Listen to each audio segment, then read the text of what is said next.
Morgue মানেই অবৈধ রুজির পথ। নিথর দেহ থেকেও আদায় করে নেয় মোটা অঙ্ক। সরকারি পোশাকের আড়ালে আইনকে হাতের তালুতে রেখে মর্গের কর্মরত কর্মীরা হাতিয়ে নিল 20,000 টাকা। ঘটনা রাজধানীর জিবি হাসপাতালের লাশ ঘরে। মর্গ মানেই অবৈধ রুজির পথ। নিথর দেহ থেকেও আদায় করে নেয় মোটা অঙ্ক। সরকারি পোশাকের আড়ালে আইনকে হাতের তালুতে রেখে মর্গের কর্মরত কর্মীরা হাতিয়ে নিল 20,000 টাকা। ঘটনা রাজধানীর জিবি হাসপাতালের লাশ ঘরে। শুক্রবার জিবি হাসপাতালে মৃত্যু হয়েছিল এএমসির কর্মী সুধীর দাসের। তিনি পশ্চিমবঙ্গের মালদা জেলার চাচুর বাসিন্দা ছিলেন। মৃত্যুর পর তার মরদেহ পাঠানো হয় মর্গে। মর্গের 4 নরপিশাচ শ্রমিকের মরদেহ থেকে হাতিয়ে নিল 20,000 টাকা। সেই 4 জন নরপিশাচরা হল বিশু, বিজয়, রতন ও হরিধন দাস।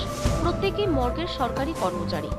মৃত সুধীর দাসের পক্ষ থেকে তাদের কাছে অনেক কাকুতি মিনতি জানানো হলেও তাতে তারা কর্ণপাতও করেননি।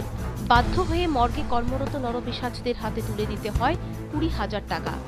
এই বিষয়টি স্থানীয়দের নজরে আসতেই তারা নিউজ ভ্যানগার্ডের প্রতিনিধির কাছে বিষয়টি খুলে বলেন। এ নিয়ে নিউজ ভ্যানগার্ডে একটি প্রতিবেদনও দেখানো হয়েছিল। নিউজ ভ্যানগার্ডের পাশাপাশি স্থানীয়রা ও সুধীর দাসের ভাই বন্ধুরা জিবি ফাঁড়িতে ও অভিযোগ দায়ের করে।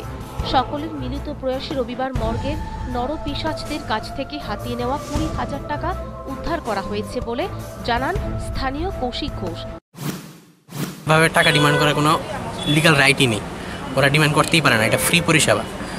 তবু ওরা টাকা ডিমান্ড করেছে, এমনকি বডি টাকা না দেবে ছাড়বে না এরকমও কথা বলেছে। তারপর এটার পরে কে তারা নাম তো আমার একজন ছিল বিজয় কর্মকার, একজন ছিল বিশু, একজন ছিল হরিধন দাস, আরেকজনের নাম ঠিক আমার এখন মনে পড়ছে না। কিন্তু আমি এখানে স্থানীয় লোকের সহযোগিতায়, নিউজ ভ্যানগার্ডের প্রেসের সহযোগিতায় আমি পুলিশ থানায় একটা কমপ্লেন করলাম ওদের এগেনস্টে। পুলিশ থানা থেকে এমএসের কাছে এই রিটেন কমপ্লেন পাঠানো হল। তারপর সেখানে হসপিটালের কর্তৃপক্ষ ফার্দার স্টেপস নেওয়ার পরে ওদের উপর প্রেশার ক্রিয়েট করা হলো। তারপর ওদের ভেতর থেকে 3 জন কালকে 15,000 টাকা রিটার্ন করলো। আজকে 5,000 টাকা আরও 4th জন রিটার্ন করলো। তো টোটাল পুলিশ 20,000 টাকাই রিকভার করেছে। এই ধরনের ঘটনা কিন্তু জিবি হাসপাতাল মর্গে নিত্যদিনের ঘটনা। প্রতিবার পার পেয়ে গেলেও এবারের ঘটনায় পার পেতে পারেনি মর্গের সরকারি নরপিশাচ কর্মীরা।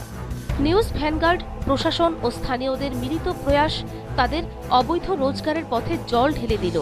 এখন মৃত সুধীর দাসের মৃতদেহ কফিন বন্দী করে পাঠানো হবে তার পরিবারের কাছে, জানান সহকর্মী Koushik Ghosh. Bureau report, news vanguard.